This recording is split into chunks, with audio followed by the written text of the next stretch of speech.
Welcome to Peppershock Media's Marketing Expedition podcast, keeping you up to date with the latest in marketing and advertising.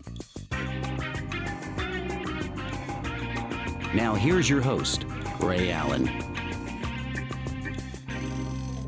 Welcome to the Marketing Expedition podcast. I'm your host, Ray Allen. I'm the president and CEO of Peppershock Media and founder of the Marketing Expedition community. And today I have a very special treat. I have somebody that likes to wear different colored glasses just like I do. Erik Qualman. He's the #1 best-selling author and keynote speaker and has performed over 55 countries and reached 35 million people. He was voted the second most likable author in the world behind Harry Potter's J.K. Rowling. That's awesome. And he is the host of the popular Super You podcast, and his work has been used by the National Guard to NBCUniversal Studios to NASA. Welcome to the show, Erik. Oh, Ray, it's good to be here. Thanks for having me on. Yeah, and I have to just share a little bit about how we first met, right? We were in Portland, and I was attending Alchemy with EO, Entrepreneurs Organization, and you were the keynote speaker there and talked all kinds of good things about socialnomics and just, you know, all the things that you do. And then afterwards, we got a picture because we both wear glasses of a different color. Yeah? No, yeah. And we're just talking. It's 2020, so we got the vision of the future. Yes. Let's move into it. I'm excited to connect with your listeners, and I'm excited. And no more hindsight is 2020. I do not want to look back at this year, but we will look forward for sure. But no, just tell people a little bit about why the green glasses. I know it's a fascinating story. I want to hear. I want our listeners to understand why you like to wear your green glasses. Yeah, no, I'm a big believer things happen for you, not to you. And so with a name like Erik Qualman, first initial, last name, I've just been Equalman my entire life. And I didn't like it for 15 years. And so I'm telling you this because my movie is the same as your movie. We're just different actors and actresses. And so hopefully you can take something from this to step into your story as an entrepreneur or just as a person to step into your story. So as Equalman, I didn't like it because people make fun of you. But one of the like books, Superman or hey, superhero. You can get the coffee. He must be fast. And then I was fortunate. One of the books, I think it was Digital Leader, was doing well. And then they wanted to do a photo shoot for the magazine cover. And they said, hey, because of your moniker, because it's equalman.com and my email address is Equalman, they said, can we wear some Clark Kent-like glass? I go, cool. And they go, it's our St. Patrick's Day issue. Do you mind if they're bright green? I go, let's rock it. I don't think much of it. I fly to Kenya to give a talk a couple weeks later. And the night before I'm going to give the speech, I go to adopt a baby cheetah at a rescue shelter. And so not to take home with me, my wife would kill me. My daughters would have loved it. But, but just to adopt a cheetah. And anyways, the lady that's with me on the way over goes, hey, the litter you're going to adopt from, we had Usain Bolt, the Olympian, here a couple days ago, and he adopted from the same litter that you're about to adopt from. We took video of Bolt. We'd love to take some video of you and package it together and raise money for our shelter. I go, that sounds like great. Let's do it. And then she pauses and looks at me and goes, but obviously when we film, we want to make sure you have your green glasses on. And I looked at her and I go, I don't wear those things around all the time. That was just for that magazine shoot. And she looked at me and I don't want to see that look again because she just goes, no, everyone in Kenya, that's what they think you look like. So they kind of stuck and I'd like to say that we did lose some business because of it, because people are like, we don't want this guy. He seems out there with the green glasses, but we've gained a lot more business because of it. And I tell you that long story because not only is my cheetah much faster than Usain Bolt's cheetah, but I tell that long story because I want everyone to step into their story.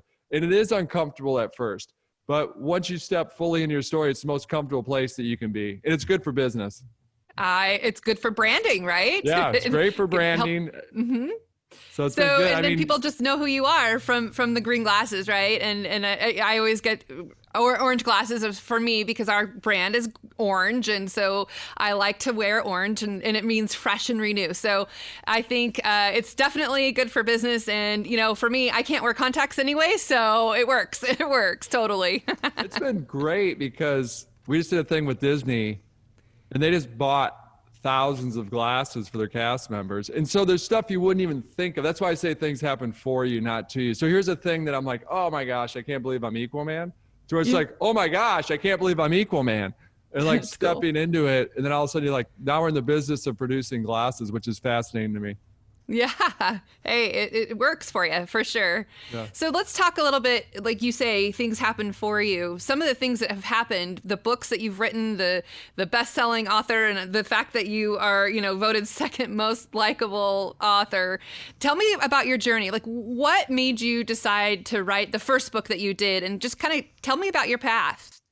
Yeah. First of all, I always say distant second place to J.K. Rowling or Rowling, depending on what part of the world you're in. But essentially, I wrote the book a little out of frustration because Socialnomics came out when people thought that social media was just for teenagers. So just set the scene. MySpace was the dominant player, and Facebook. Fortunately, I got that right in the book. I said Facebook would overtake MySpace. There's other stuff I got completely wrong. When new media was, new at the time, right? New media. Right. Yeah. And so most people thought it was just for teenagers. At the time, I was the head of marketing at Travelzoo.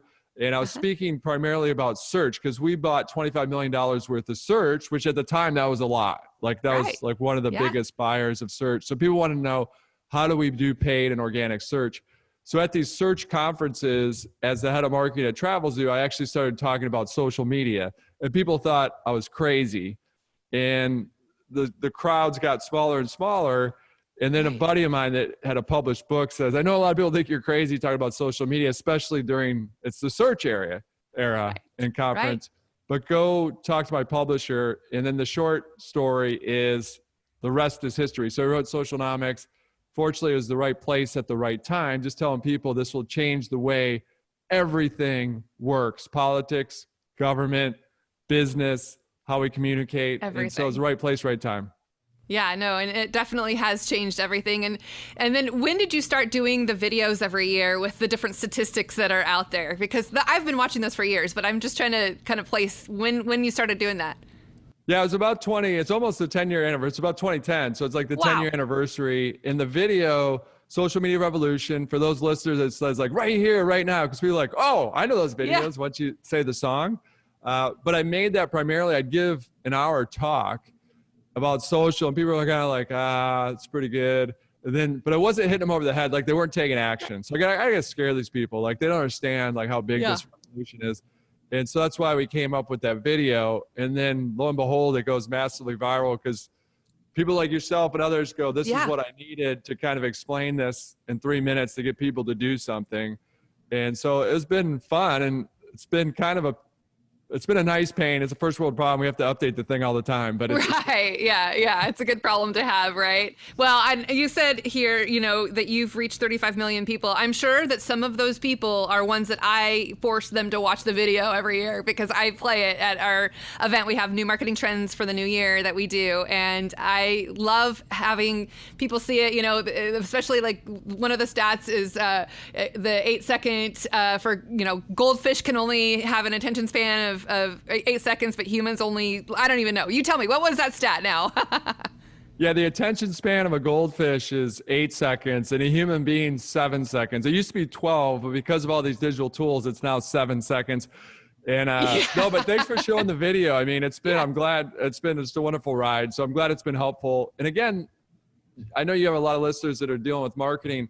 Yeah. It's almost common practice now, but at the time when we did the video, I remember the publisher going to me, why are you doing this video? I mean, it's like selling books. You don't have the book in there. You don't have your name in there. Right. And I go, yeah, because I'm providing value. Like, have you read Socialnomics? Like I asked them, like, have you read it? And, and so it's a lot of times you give away stuff for free because your question should be not how do I make money or how am I successful? Your question should be how do I help? And when you do that, all those other things happen. Yeah. Well, I'm sure that every time the video plays, I mean, and I've always plugged it at the end and he's talk about the books that you've written and things that they've done. So I'm sure that at least it could have a side effect, a residual effect of being able to get your book sold too by providing value. I think that's great for sure. But speaking of books, so tell me, fast forward, your next project. What's going on now? Yeah, so we just came out with the book, The Focus Project. We actually launched it a couple of months earlier because people were reaching out to me saying, hey, I'm physically okay with the pandemic. I don't have coronavirus, but mentally my friend is really struggling. And it'd be helpful if you came out. I know your book's coming out on Focus in a couple months, but can you move it forward? Which is unheard of, but we're able to move the book forward. to get it out there. It's unheard of because it actually hurts sales. But we said, who cares? Let's provide value. People are struggling mentally. Let's get it in their hands. And so the short answer of the book, it's almost an anti-venom to socialnomics, because socialnomics was, hey, this thing's coming, get into it. Right. And then I was like, whoa, all right, you guys are like way too far into your phones. Like, you need to take a step back, balance this out. And so the focus project is how to focus in this unfocused world. And it's something that I was struggling with, that I realized that school teachers, CEOs, small businesses, everyone was struggling with how do they basically, this commodity time, how do I focus on the important versus the immediate? How do I focus on being big versus being busy?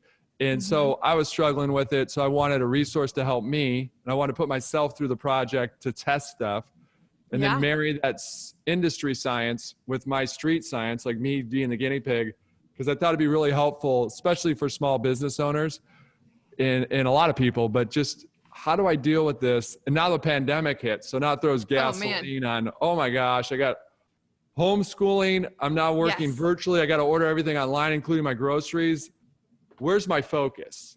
Yeah. And now it's the battle of the broadband, because my kids are doing their live meets with their teachers, and, I'm trying to record and do things, and it's so true. And you're right. I mean, now even more, they're on the screens, and so am I, right? And so, I can see that this is definitely a struggle, and being able to focus, like you said, on the things that matter, and not always just being buried in a screen. Yeah. So how try to prevent people from becoming zombies, not a zombie, but like a zombie. And so it's technology. I'm the biggest tech guy there is, but it doesn't replace the face-to-face. It doesn't replace in person. And so it's that combination. It's the marriage of the two. And so that's really the impetus behind the book. Was written before the pandemic, because we were already running with our hair on fire at the end of each day. Like, oh my gosh, I'm on the treadmill again, running 1,000,000 miles an hour. Am I getting anywhere? Right. And then the pandemic hits and it throws gasoline on that. So that's why we moved it forward. Yeah. No, I'm glad you did, for sure. I'm looking forward to reading it when I get a chance, and it's definitely going to be there for me to look at that. So, okay. Now that you are doing, most of the time you are keynote speaking or you're traveling or doing those things, how has it changed what you're doing now? I mean, are you able to go and keynote speak anymore? Or are you kind of just doing a lot of the Zoom calls, or what's your life right now? Absolutely zero keynoting in person. So the live industry went down. And so for those not familiar with it, essentially at these large conferences, they hire a musician, a comedian, or an industry expert. So I'm an industry expert. So if you think about, like, they'll bring in like myself, a Simon Sinek, a Malcolm Gladwell. Sometimes they bring in a musician on top of that, but all live conferences are dead, done, zero across the world. And it's going to change that. I mean, for moving forward too, it's going to be completely different, I think. Yeah. I agree. And so basically it goes to zero. Fortunately for us, since I own an animation studio, small one, we own a small animation studio that we've done work with IBM, Cartier, Disney, blah, blah, blah, but very small boutique, but we're better positioned than most speakers because we've done this before. That being said, the whole industry has to shift.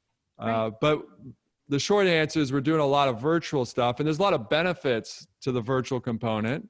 There's a lot of stuff that I miss a ton about the live events, but we've had to innovate. So we're going deeper on the animation piece. So again, we're doing more animation stuff.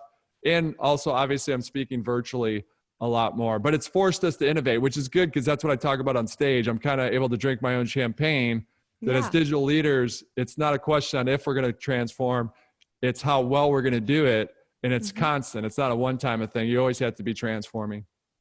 Are you finding that businesses now they're having maybe some difficulty in spending more money, or spending the same amount of money that they did before? Are you seeing any shift in how your clients are spending money with you? Yeah, I mean, a live event is, for my keynote rate, it's twice as expensive to have me in person, because you got to fly. There's a lot of things. There's logistics. Mainly, I have to physically be there, which is cost. Yeah. Not the physical flight itself. That has a cost, but it's really just a speaker's time or an entertainer's time, however you want to view it. So the virtual pays a lot less, which is good for the company. They don't have to put on this huge conference. So they had a huge budget. That saves them a lot of money to do it virtually. Right. But there's benefits to us as well. I don't have to get on a flight. I can do 4 keynotes in a day. And so it's really an interesting facet. Or you speak a lot. Now you're competing against a bigger subset because all speakers are available. Before, let's say they go, we want Malcolm Gladwell, and our number 2 choice is Erik Qualman. Or we want Brene Brown, our number 2 choice is Malcolm Gladwell. Well, Brene and Malcolm might be booked for that date. And they go, okay, well, Eric's available on that date. Now, Brene and Malcolm are always available. Right. And so because they can just back to back to back do it. So it's been a fascinating thing. There's pluses and minuses to everything, but there's a lot of innovation. So I like it. It's fun. And you have kids, so you get to stay and be there and do things with them, right? Yeah, it's awesome. And they went to school. They were virtually, but now they're back in for a half day. So that's been fun for me to watch and help the school district as well on. So that's been great. It's been, that's been a wild ride. Yeah. No, I hopefully my kids will go back soon. I never thought I would hear my kids say, I want to go to school. They do. No, my kids were excited to go, and they go, oh, I wish it was all day today because they had so much fun. So that's why I'm always a Flintstones Jetsons guy. Like I said, I'm a huge tech guy, but I'm always Flintstones first, then Jetsons, marry the two. And you can see it firsthand with a younger generation. It's just something it's that oxytocin transfer you get from being around people. Yeah, no, I definitely love being around people. And it's been hard for people to isolate or be self-isolated, I think, just because of that reason, hugs, right? I miss hugs. Yeah, hugs. I mean, so if you hug someone, you get what's called the feel-good hormone, which oxytocin. So there's a transfer of that when you hug someone. So there's actually biology that's being affected by this. Yeah. And like maybe comedians can kind of somewhat make you laugh, which is good, but hugs just can't be replaced from just touching and like holding somebody for 20 seconds, right? It can release that and make it so that it has that natural high, like you said. Yeah, for sure. That's a long hug. That's right. I know, right? Awkward. Get comfortable with the uncomfortable, right? Okay, so let's talk a little bit more about your background. I want to know just kind of, where you came, where you live, where you, what your history is and kind of your path to where you are now. Yeah, so I grew up in Detroit, and then that's a automotive heavy town, right? Yeah. So everyone's going to work somehow in the automotive business. And so my first job was an intern with Cadillac. And during my internship, they needed a thing called a website, brand new. So they go, you're young. We need a website. And then back then it was just straight HTML. So it's pretty easy. You don't have to be very technical on the coding. So they're like, get the site up. So fell into love with tech. I've been in the tech space forever. I worked at Yahoo back when they were the Facebook of the day. As mentioned, I worked at AT&T trying to get their online ordering capabilities. So big and small companies, because Travelzoo, head of marketing at Travelzoo, we took that company from, went public and did quite well. Yeah. But then we wrote the book Socialnomics, and then I actually have a tendency to mumble in my interpersonal communication skills, even to this day. Yeah. So I was always taking toes, because my friends, like I played basketball in college, and so my teammates would make fun of me, and all my buddies, it's good natured, but there's a little bit of, you're like, man, I got to work on this. I can be very, I can relate to you very much so. Yes, I can do the same thing. But, I always tell, I have students, I'm teaching as an adjunct professor. I'm like, if I can get up here and talk to you and do this, anybody can. No, it's great. You got to work on that. I do. You just got to work on it. I mean, you look at Barbara Walters, if you look at Lou Holtz, if you look at Bill Walton, all have speech impediments, and their job is to broadcast every day. And communicate. So I was like, all right, let me take some of these Toastmaster classes, not thinking this would ever lead. This was basically just so I could talk with my friends. Right. And when I was head of marketing at Travelzoo, the owner is German. And so just baptism by fire, his main language is German.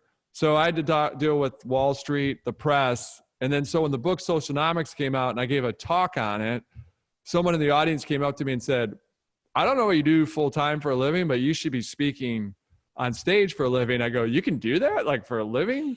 And then, get paid for it? Yeah, and he goes, yeah. And then and I always tell entrepreneurs, I go, there's a lot of talking heads out there. Like, if you're an entrepreneur, you'd never work for anybody else. If you're an entrepreneur, you just do it right now. That's not true. I can give you example after example, like Warby Parker guys, they didn't start right away. They kind of did a side hustle. And then for me, it was the same. So I would literally, at the time, after Travels, I was the head of this global like digital division at this huge company. And I would take a day off to fly to Buenos Aires to talk and then come back to manage my team. And so we did that for a couple of years. And then I was able to work something out with, there's a privately held company, but it's big. And fortunately I reported the owner. So long story longer, they were able to figure something out. So I did that over a course of 3 to 4 years. So I always tell people, everyone has their own path. Like, it's not that you hear someone, they do it because it's a hot take. They'll say, don't go to school, just do your thing. That's not true. Do you, do what's best for you. And sometimes it is a side hustle or straddle for a couple of years, and then you go full on it. I can relate to that too. When Drew and I started the business, we were working for other companies and then slowly progressed through to then get Pepper Shock up and running. And it does. I think a lot of people do that. They have to do it as a side hustle, then it becomes something more. Yeah, no, I can see how that is your path. And I think that's great. I think that you got to do something, you understood what your calling was, and then could make it happen. So very cool. Very cool. And I'm going to ask you a question just because now I'm interested, because it's like you took the jump. You took the jump. You're willing to step into that discomfort. You got the orange glasses. You're like, hey, we're going to start this thing. So we talk about in the book about the 4 spirit animals of focus, that all of us kind of major in one, minor in another, but I want to know what you major in. These are the 4 animals.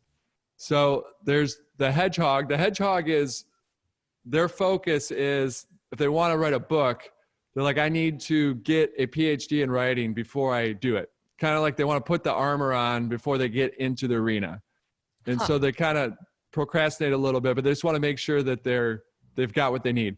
Then there's the chameleon. The chameleon is a people pleaser, which is really good. They're looking out for other people. They're basically saying, well, I'm doing this job because, my mom wants me in it, or I'm doing this job because I got to send the kids to college, or I got a baby at home. I got to afford to be able to do that for them. So I'm just going to adjust to what society thinks that I should be doing. Adapt. And then there's the army ant. The army ant takes on, an army ant can basically carry 10,000 times their weight, but that doesn't mean they should, because they get back to the anthill, they can't get everything down in the anthill. Basically, you parallel process a lot of things at once because you can handle it, but it takes you longer to get those things done. You should have just focused on one thing at a time. That's the army ant. Then last but not least, you have the squirrel.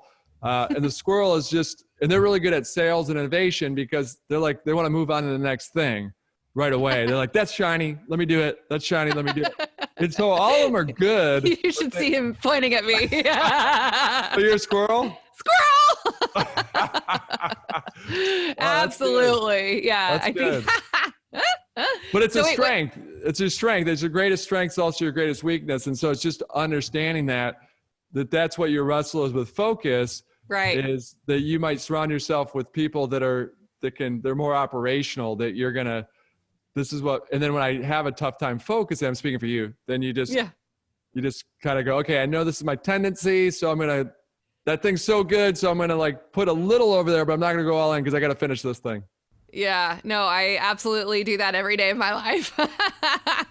I do have to remind myself and refocus and just stay where, on that path that I need to, in order to get something done. But yeah, I am definitely an ideator, and strength finders, right? Ideation, woo, command. I say command, not demand. But yeah, no, definitely. I can see that. So which one are you then, Erik? I major army ant and then minor in squirrel. So I try to take on all this stuff, and that's why I've gotten better since the project. Yeah. Like I would look and I couldn't believe it. Like I have this science fiction book that's written, but I haven't taken it to market. I go, oh my gosh, that thing's 10 years old. Wow. And so you have that processing where you got to just put your brain on one thing and just crush it and just get it through it and then get it out the door rather than let those things linger. A parallel process. Take one thing at a time. Got to get it done. I've started writing a book and it's got to get done. I am ready to get this done. Now I just have to focus, right? You said. Yeah, I'm definitely going to look forward to reading your book and reading about, what I can do to unsquirrel myself. Take the squirrel out of me. And then now, what about this? How about this one? So there's power hours. So all of us, we need to use our power hour to not answer email. We need to focus on that one thing that's going to make everything else either easier or unnecessary. So all of us have a power hour, which is basically an hour after we normally would naturally get up. So there's 3 types of birds. Like, tell I'm big in this guy, this guy's really into animals. But so you're either a robin, an eagle, or an owl. So if you were to wake up on a Saturday, you have nothing planned, the alarm is not set, what time would you naturally wake up? Oh, probably 9 o'clock in the morning. Okay, I'm a night owl. Okay, so you're an eagle, actually. So if you're 7 to 10, if you naturally wake up between 7 and 10, then you're an eagle. Anything after 10, you're a night owl. Most people are eagles. And so if you naturally woke up at 9, then your power hour is 10 to 11. Does that hold true for you? Like, do you feel like you're in the zone 10 to 11? Yeah, like after I get going and get my coffee and, get some breakfast in me, then I think that could be true. Yeah. Nice. No, that's good. But that's your golden hour. So you try to protect that as much as possible so you can crush the most strategic thing you have to crush. At 10 o'clock in the morning, I think that's probably a good call. We do our daily huddles at 10 a.m. So at least I'm talking with the team, for 15 minutes. So that gets us going and, what we're working on. And now we're going to go to it. So excellent. Okay, so a squirrel and an eagle. Uh-oh, the so eagle you can eat yourself there. Yeah, exactly. Well, no, I've heard of early bird and night owl, those types of things. And I've always been, and it really kind of stems from, I used to work in news. And so in Seattle, news comes on at 11 o'clock at night. And so you just have this natural time that you have to come off, the natural high of being live, and doing intense things for, an hour. And then so I've always been able to stay up pretty late and then not be that morning person. There's when you ask your students, because I do this when I was just with Northwestern this week, and you ask them, they'll index higher on being night owls because it's just biology also plays into it. Like a high school student, a college student's naturally going to sleep in later and stay up later. So over time, people adjust. But it's interesting if you look at the data, like a Jeff Bezos, a Mary Barra, we've got a whole list in the book that most of them, they get up at, like Tim Cook gets up like at 4 o'clock. I mean, some of these people get up at 3:30. They want to get up before the world's up. Yeah. And for me, I want to do things at night when everybody else is already off to bed and like no kids, no distractions, and then I can do more, but you're right. And there's a lot of creatives like you that are in that 9 to 11 range, a lot of creative people. Yeah. I'm going to have to ask my staff what they would do. That's a good question for sure. Okay, so because this is a marketing expedition podcast and video here, and I always like to ask people what kinds of things they do to market their business and what kind of things help you, book speaking gigs or sell your book or, in your animation studio. Like, tell me some of the things that you do to help market, aside from the glasses, because I think that's great. But tell me some more things. What do you like to do to help get the word out there about you? I think first you got to start with your core message and you got to go to your base. Like, what's your why? And not your Simon Sinek why. That obviously matters, but it's like WHI. What's your mission? So what's the mission? How do you differ from the competition? And then if you went away tomorrow, what's the loss to society? And make sure you're communicating that at nauseum. Like Bob Iger, his staff would get sick of him saying the same things in every meeting. But then after a while, they realized the genius of it when they heard it being parroted by cast members. Bob Iger is the former CEO of Disney. Now he's a chairman. But then he starts hearing like his 3 core tenets being parroted by the cast members. And so it's before you get into the messaging, you always have to go back to that core. Because I've gone into companies, both large and small, and only 9% can answer those 3 questions accurately. Right. And when you think about socialnomics, all that means is word of mouth on digital steroids. And so for every listener, their best customers, clients, if they're B2B, stakeholders all come from word of mouth. And now that word of mouth's on digital steroids, meaning that you're basically handing the keys over a little bit of your brand to your customers more than ever. And if you're not on the same page, then your customer has no chance to propagate your message remotely close to how you want that to be propagated. So it's really about always getting back to that core and making it simple. Like you go to these big companies, they got like 6 things on the wall that I go, how are you going to memorize that? Like, right. Just like simplify it. Like ours, just like have fun, help people. And then it's like, okay, then what's your mission? Our mission's to empower 7 billion people. And then how do you differentiate yourself? Well, we're edutainers. Mm-hmm. We think you have to entertain in order to lead that education. We're different because we have that capability to edutain. And then if you went away tomorrow, what's the loss of society? Well, the person can't lead their best life. They're not empowered to lead their best life. And so it's really about that simplification at the core level. And then once you take that up a step, then when you go out there to market, we always go back to that word of mouth on digital steroids. So that's a lot of that's hand-to-hand combat that doesn't scale. So it's like, then you start off with the unscalable, then you figure out how to scale it. So meaning that you always test something like hand-to-hand to where you're like emailing people till late in the night if you want, or early in the morning, and then figure out, okay, this works. Now let's scale it. Rather than sitting in a room going, we think this will work, and scale it up and then launch it, just kind of do it manually and then iterate. So that's huge for us, what we do. A lot of hand-to-hand. A lot of iterations can help to where you can discover the right thing to do on an ongoing basis. So you're not just guessing and you're not just thinking, oh, maybe it'll work. And, so I like that you got to test it first and make sure that it is going to work. Okay. Tell me some success stories of people that you've worked with in the past that you've helped. Yeah, no, it's interesting. And I might have even helped them. It might just be, I'm just chatting with them about something. But sometimes it's really about simplification. So for example, I remember with Levi's, like they had some pants that I'm like, jeans are like impossible to find to fit anybody. So when you find a pair that you like, that's gold. And then you go to reorder those things 3 years later. What would be, then you're looking at the pants, literally there's a million things inside those pants printed, everything. There's marketing messaging, there's all these numbers, and you call up or you go on the website. Not one of those numbers helps you. Like a number, like a SKU. I can't figure out what these pants are. They're like, is it a 512? Is it a 513? Is it a 510? I don't know. Like, I just want these pants again.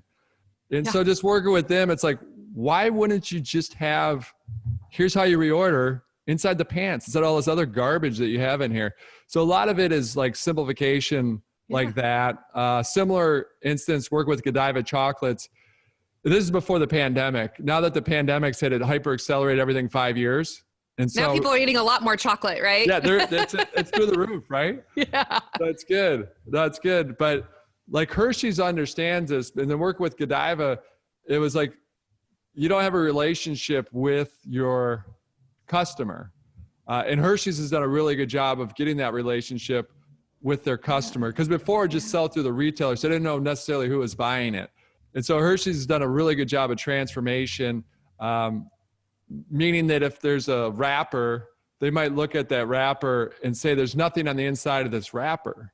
Like, we need to get this so that it's easy for them to reorder, that they're just going to have it like software as a service, a subscription-based company. Subscription to chocolate. Yeah, yes, please. No, it's a subscription to chocolate or anything. It's just interesting. Yeah. All this stuff's moved forward 5 years. So what's beneficial is that to look at all other industries, because all of them, everyone wants to think they're a special industry. Right. And there's about 10% that's special. There might be some rules and regulations that you need to be aware of. But to be honest, almost all industries look the same once you get like at a high level. But people don't want to hear that. But if you look at it enough over time, then the benefit of that is you can see the fastest moving industries digitally, which is travel, it's entertainment, it's automotive. You know that's coming down to your industry, and you can see what works and doesn't work in those specific industries. And a lot of it's momentum. Well, I'll get into that in a second, but those are some keys to look for that's really helped the companies that we've engaged with to just, one, you always go back to the core, because social media will especially expose if you don't have your main messaging down. Like, what do you stand for as a company? In a lot of startups too, I'll come in, I go, are you B2B or B2C? Yep. I go, one, I'm not investing in you because you don't know what you are. And B, that's going to be very expensive. So as a startup, you eventually might morph into an Amazon that does everything. But when you start, you've got to identify specifically what's your market and crush it. So like Hearsay Social, Clara, she's awesome. She starts her company 10 years ago, almost to this day. If you look at, they identified specific market, insurance, because there's a lot of rules and regulation. And so they just hyper focus on that, knowing their platform could be applied across many segments. She was able to do that. And so that's a good example also out there to just stay in your lane, right? And then grow from there. What do you see yourself doing after pandemic, after all of this is going down? I mean, assuming that, we'll get through this, right? Tell me, what do you see in the next 2 to 5 years for you? 2 to 5 years. Yeah, we have a roadmap. So it's some of the stuff we'll get, some of it we won't get to. So, and we're all into edutainment. So it all kind of works together. And so the big laughable goal is to have like a Disney type impact. So if that's an amusement park, cool. If you walk your way back, that might start off with a miniature golf, like a STEM miniature golf. So kids can learn STEM while they're doing miniature golf. If you take that a step back, then you're looking at that book that I talked about, more of a science fiction Harry Potter type book. Yeah. Then we walk it back even further. We've got on the roadmap, hey, let's get out there with a board game. And so we've got some exciting things that we take on one big project a year that's outside of our general scope. It's still an edutainment, but that kind of keeps me young as much as possible. Other than that, we're continuing to just help people. That's through the writing and all the edutainment that we do, speaking on stage. So I hope we're back on stage. I love live events because I love people. I love the interaction. It's funny, a lot of speakers have in their contracts that they'll only do a book signing for an hour because they just want to get out of there. They don't want to, and I'm like, I'll sit there for a couple hours, Yeah. I want to find out what's on people's minds, and I just love interacting with people. So I miss that a ton right now. For sure. Well, I'm hopeful that we'll get to meet again at some, event that we go to and see in person and speak again. That's awesome. What are you most proud of that you've accomplished? 2 daughters, just every day I look at the mug they gave me, which is still sticky because I use nail polish to write the words on it, but it's like world's greatest dad. So it's always about trying to live up to that. That's helped me a lot. And hopefully it helps out your listeners. Is I go through, because people are like, how do you stay motivated all the time? I go, well, I don't, because I have those on a scale of 1 to 10, 10 being the highest. I go to 2s throughout the day sometimes, but I just got to pause and then realize how fortunate I am. And a lot of that for listeners out there, it might be your kids, it might be your family, it might be your friends. And so the research shows out there that we dug into that if you have an attitude of gratitude, that's what you always need to get back to. So I don't let myself stay in that 2 state that long. And that's kind of my quote unquote trick. And it's not a new trick. That data's been out there. It's a new trick for me that I learned through the course of the project. But that's the thing that keeps me motivated all the time, is just at the end of the day, like, how many people are you going to impact? And it always starts with the people closest to you. It starts with yourself, actually. You got to have self-love. And then a lot of people don't realize that. It sounds weird to say self-love, but you've got to be right first, and then you can help impact other people. And impact the people closest to you. And then it kind of goes out from there. That's great. I love it. I'm looking forward to reading the book. I can't wait. And having I'll have you autograph it, even though I can't do it in person. Oh, for sure. Yeah, those are great. That would be amazing. All right. Well, I think I don't have any other questions for you, but did you have any other last words of wisdom that you wanted to share with the Marketing Expedition community? Just be flawsome, It's not about being perfect. It's about being perfectly flawed, that you don't even like a person that's close to being perfect. So it's about stepping into yourself, warts and all, stepping into your story. And a lot of that has to do with failing fast, failing forward, failing better, meaning that practice doesn't make perfect. That's a big misnomer that we all grew up on, that practice makes perfect. Completely, perfectly false. Is that proper practice leads to progress. And so don't wait. The best time to start your business or to start your initiative or to start your weight loss program or start getting in better shape, whatever it is you want to do, was yesterday. But the second best time is now. And so understand you're not going to get it right. Don't take on all these things, like don't boil the ocean. It's a cliche because cliches are true. Don't boil the ocean. Take the elephant one bite at a time. And a lot of that's giving yourself a break. Be flawsome. You're not perfect. Neither am I. And so just embrace being flawsome as much as possible each and every day. Flawsome. I love that. Okay, I'm going to be flawsome today. Thank you. How do people get a hold of you? How do they work with you? How do they buy your book? All the good stuff. Yeah, no, thanks. I mean, anything we do to help, we're here to have fun, help people. We're here to hopefully reach 7 billion people, empower people so that they can inspire others to do the same. But I'm just Equalman. So equalman.com, type in Equalman. The book's called The Focus Project. And if you type in Equalman, you'll see the podcast Super You. You see all the stuff. If you just Equalman, it's easy to remember. Well, thank you so much for joining us on this show, Erik. I really appreciate you. And for our listeners, be sure to subscribe to the Marketing Expedition podcast and channel, or go to themarketingexpedition.com and become a member of our community. And until next time, enjoy the journey. Thanks for listening to the Marketing Expedition podcast. Find more online at peppershock.com.